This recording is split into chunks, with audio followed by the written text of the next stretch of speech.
षट्तिला एकादशी व्रत कथा। प्राचीन काल की बात है। पृथ्वी पर एक अत्यंत धर्मपरायण ब्राह्मणी स्त्री निवास करती थी।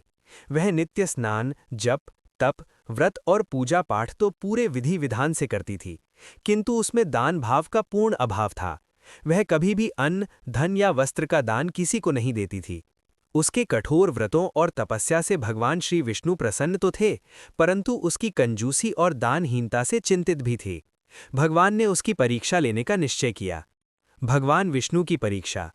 एक दिन भगवान विष्णु ने ब्राह्मण का वेश धारण किया और उस स्त्री के द्वार पर भिक्षा मांगने पहुंचे। ब्राह्मणी स्त्री ने सोचा, यदि मैं अन्न या धन दे दूंगी तो मेरा संग्रह कम हो जाएगा। भद्रावती नगरी में उसने भिक्षा में केवल मिट्टी का एक ढेला उठाकर ब्राह्मण को दे दिया।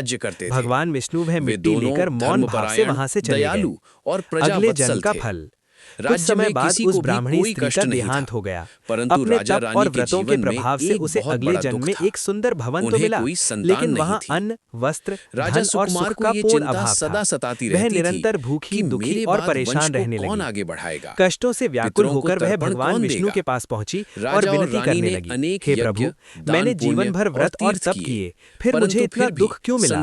भगवान विष्णु प्रकट हुए और बोले, तुमने व्रत तो किए परंतु कभी दान नहीं किया। भिक्षा मांगने पर तुमने मिट्टी दी, अन्न नहीं। इसी कारण तुम्हें यह फल मिला है।